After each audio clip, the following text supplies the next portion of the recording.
So throughout the spring of 1942, from the winter of 1941, the Japanese are absolutely dominating the war. Every newspaper article from December 1941 to about late May 1942 is Japanese victory, Japanese victory, Japanese victory. And so they've got to do something to kind of change that tide. And so what they actually did, and nobody knew about this at the time, is they actually broke the Japanese communications. And because they had broken the code, and this is one of the things they broke it with, was a code breaker, is that they could know, they had better knowledge of where the Japanese fleet was.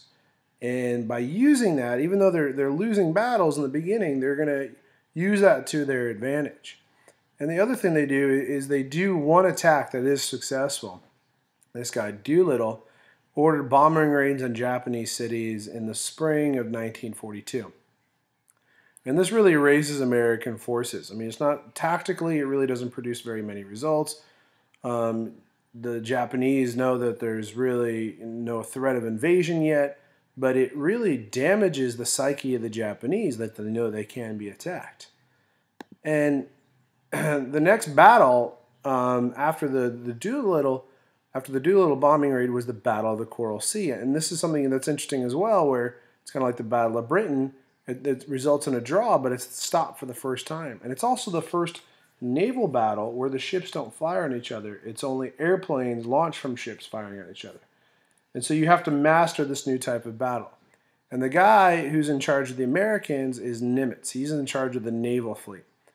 And so here he is as a young man, 1907, and 35 years later, he's got to defeat the Japanese.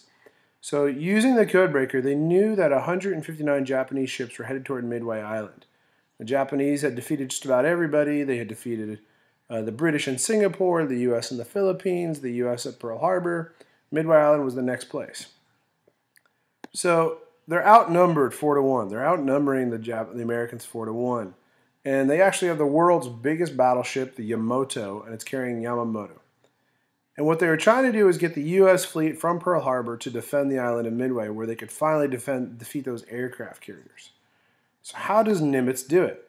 Well, Nimitz knows where they are coming from. He knows they're going to Midway. And so he says, okay, we're going to hide behind the horizon. And then those of you who've been in the ocean know that when you look beyond the horizon, you can't see because of the curvature of the earth. So he knows where they are, and he sends his airplanes off of his ships. And what happens is, because the Japanese were looking for our ships, their planes were still on the deck of their ship.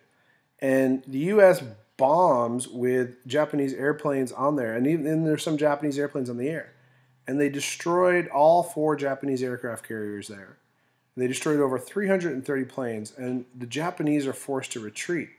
And one Japanese official says that the Americans have avenged Pearl Harbor. It's an incredible victory. And for the rest of the war, from June of 1942 on, the Japanese are retreating. Okay, so Nimitz has dominated the Navy. Now you've got to find a way to cut off the Japanese. So this guy, Douglas MacArthur, who was forced off the Philippines, he's in charge of land and sea.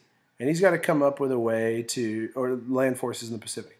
He's got to come up with a way to get all these Japanese troops who are on all these little islands around the Pacific. And in the next slide, I'll show you where they are.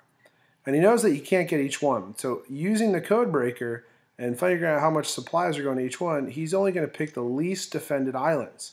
And then he's going to cut off the rest. So he skips over Japanese strong points. And all of these, right here, all this big list, is all Japanese islands. So they keep moving island to island. They skip over drawing points, and they keep going to island, island, island. And once they get past you towards Japan, they cut off your supply line, so the Japanese troops are cut off. And the first place they try this is Guadalcanal. And Guadalcanal is a horrific, horrific battle. It lasted for 6 months. And you needed an air base there. And 19,000 Marines took Guadalcanal, took it really easily in the very beginning. But the Japanese keep resupplying and they keep attacking. And they lost 23,000 out of 36,000 troops. And they do these all-out attacks and they fight to the death because to a Japanese soldier, when they signed up, they were considered a shattered jewel. It was Isen Gorin. That was the term, the Japanese term. Once they signed into the military, they already felt themselves as being dead.